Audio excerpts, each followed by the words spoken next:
Ancient states केवल police state होते थे जहाँ पे उनका काम केवल वॉर को प्रिवेंट करना और इंटरनल सिक्योरिटी को मेंटेन करना था। लेकिन 20वीं सेंचुरी के बाद से सभी राष्ट्रों ने, पूरे विश्व ने वेलफेयर स्टेट के कॉन्सेप्ट को जोर शोर से अपनाया, इसको मान्यता दी। Part 4 of the Indian constitution में directive principles of state policy को सेटअप किया गया है, जहाँ पे ये आयरलैंड के कॉन्स्टिट्यूशन से लिया गया है। आपको बता दें कि आयरलैंड के कॉन्स्टिट्यूशन ने भी इस directive principles of state policy के कॉन्सेप्ट को स्पेन के कॉन्स्टिट्यूशन से बोरो किया था, वहां से कॉपी किया था।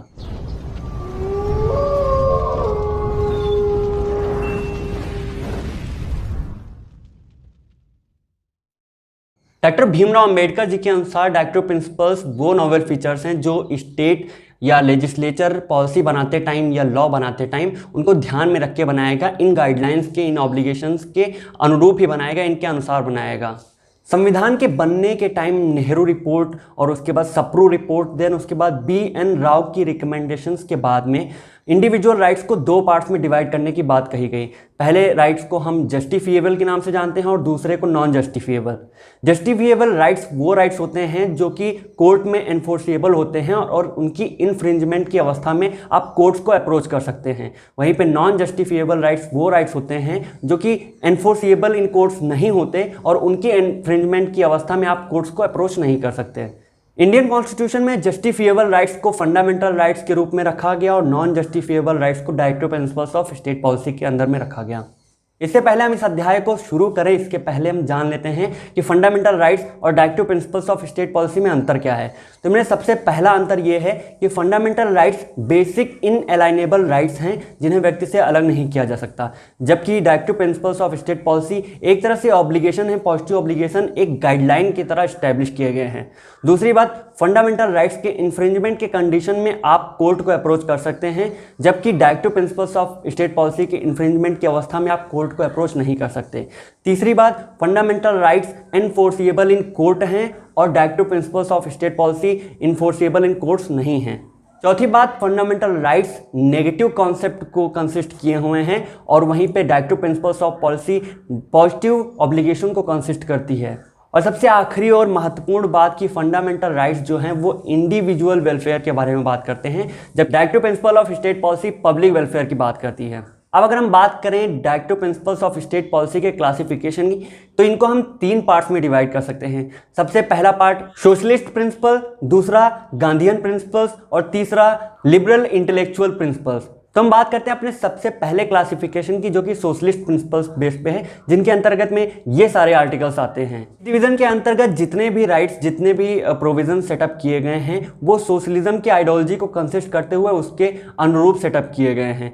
दैट मीन्स कि यहाँ पे जितने भी प्रोविजंस हैं वो सोशल स्टेटस, सोशल जस्टिस और सोशल इक्वालिटी और अपॉर्चुनिटी की बात करते हैं। उसके बाद दूसरा डिवीजन गांधीयन प्रिंसिपल्स पे बेस आता है।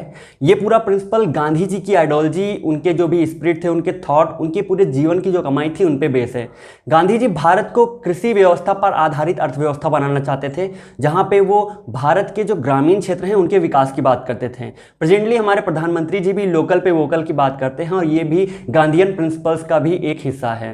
तो इस डिवीजन के अंतर्गत जितने भी आपको आर्टिकल्स मिलेंगे वो सारे लोकल और decentralization of monetary and resources की बात करते हुए मिलेंगे। तो अब बात करते हैं अपने आखिरी और सबसे लास्ट डिवीजन की, जो कि है लिबरल इंटेलेक्चुअल प्रिंसिपल्स में। इस डिवीजन के अंतर्गत आपको सारे आर्टिकल्स उन बाकी के दो डिवीजन से कम प्रायोरिटी के मिलेंगे और इसमें बाकी के वेलफेयर स्टेट के कॉन्सेप्ट को कंक्लूड करने की कोशिश की गई है, जहां पे इनमें major provision uniform civil code, free and compulsory education के साथ साथ environment and wildlife protection भी है।